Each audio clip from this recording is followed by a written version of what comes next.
নমস্কার। অটিজম এবং ব্রেন।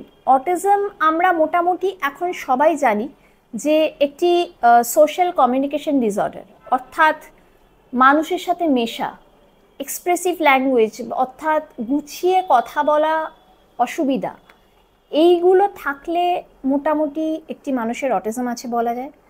এবং আমরা এখন আস্তে ধীরে মানুষ বুঝতে আরম্ভ করেছে যে অটিজমের সাথে বেশিরভাগ সময় বুদ্ধির কোনো ডাইরেক্ট সংযোগ নেই।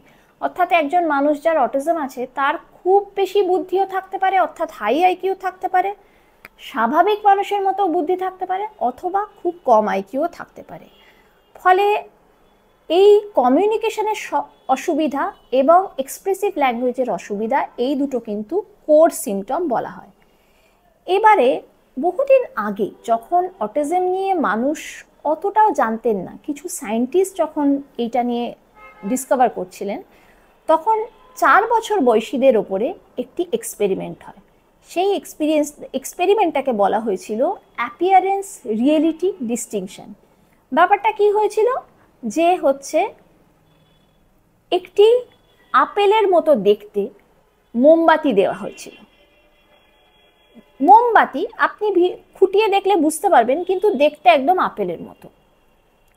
তো যে 4 বছরের নিউরোটিপিক্যাল বাচ্চা, যার অটিজম নেই, সে কিন্তু দেখে শুনে বলে দিল এটি একটি মোমবাতি।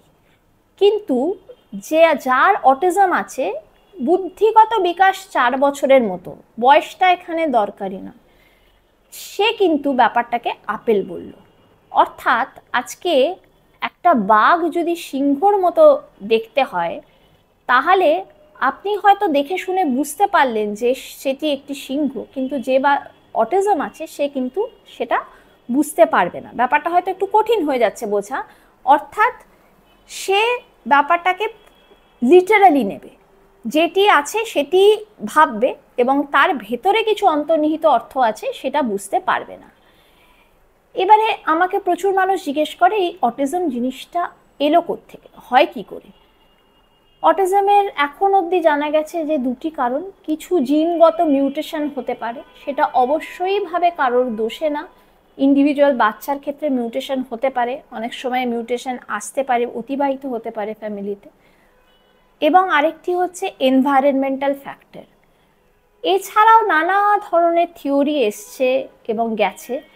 কিছু সময় বলা হচ্ছে গাট ব্রেন থিওরি, অর্থাৎ অন্ত্র মানে গাটের সমস্যা, ডাইজেস্টিভ সিস্টেমের সমস্যা, এবং লিকি গাট থিওরি, কিছু ধরনের ব্যাকটেরিয়ার ওভারগ্রোথ, কিছু সমস্যা থাকছে, তার জন্য অটিজম হচ্ছে। কিন্তু এই থিওরিগুলোর সঠিক ব্যাখ্যা এখনো অবধি পাওয়া যায়নি।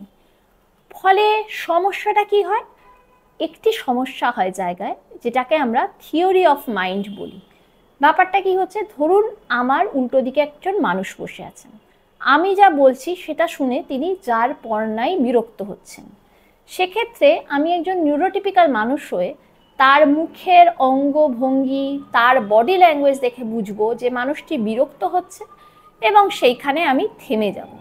কিন্তু যে মানুষটির অটিজম আছে, সে কিন্তু এই তার মুখের অঙ্গভঙ্গি বা বডি ল্যাঙ্গুয়েজ দেখে বুঝতে পারবে না। অর্থাৎ অপর মানুষ কথা না বলে তার ভাবব্যক্তি দিয়ে প্রকাশ করতে চাইছেন তার অসুবিধা, সেইটা কিন্তু অটিজম থাকলে বোঝা যায় না। এছাড়া আমরা জানি যে অটিজম থাকলে কিছু কিছু নিউরোলজিক্যাল সমস্যা হয়, যেমন সবচেয়ে ইম্পর্ট্যান্ট এবং সবচেয়ে অসুবিধার হলো এপিলেপসি, অর্থাৎ মৃগী রোগ। যে মানুষদের অটিজম আছে 30% ক্ষেত্রে তাদের এপিলেপসি হতে পারে। এবং কখন এপিলেপসি আসতে পারে, 1 বছরের কম বয়সে অথবা অ্যাডোলেসেন্সে। এবং এটি বোঝা মা বাবাদের পক্ষে ভীষণ প্রয়োজনীয়। কেন?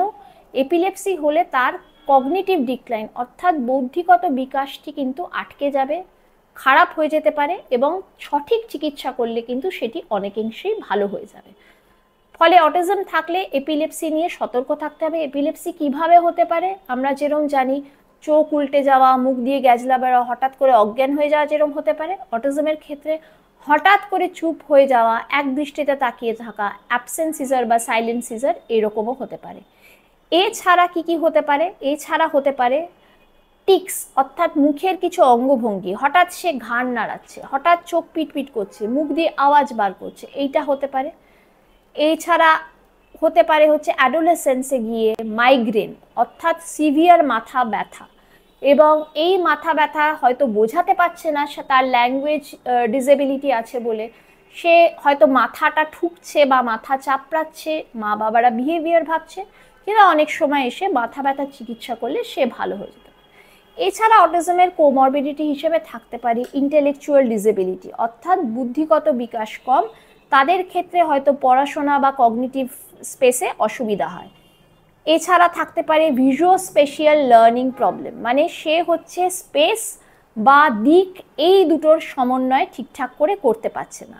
আর থাকে এক্সিকিউটিভ ফাংশনিং ডিফিকাল্টি, মানে আমরা ধরুন সকাল থেকে আমাদের একটা হিসেব থাকে, আমরা এই কাজের পর এই কাজ করব, সিকোয়েন্স থাকে, বা আমরা ডিসিশন নিই কিভাবে আমরা ব্যাপারটাকে পুরো অর্গানাইজ করব আমাদের দিনটা, সেখানে কিন্তু এদের সমস্যা থাকে। এই সব নিউরোলজিক্যাল সমস্যা থাকে, এবং অনেক সময় আমরা দেখি যে এই নিউরোলজিক্যাল সমস্যাগুলো যদি আমরা ঠিক করে অ্যাড্রেস করতে পারি তাহলে কিন্তু কোমরবিডিটি কমে।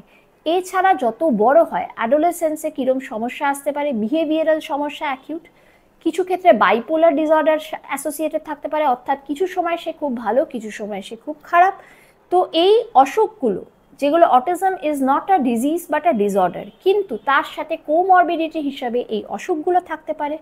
ফলে এই অসুখগুলোর সঠিকভাবে চেনা এবং চিকিৎসা করা খুবই প্রয়োজনীয়, তাহলে কিন্তু যে সন্তানের অটিজম আছে সে কিন্তু অনেকটা এগিয়ে যেতে পারবে।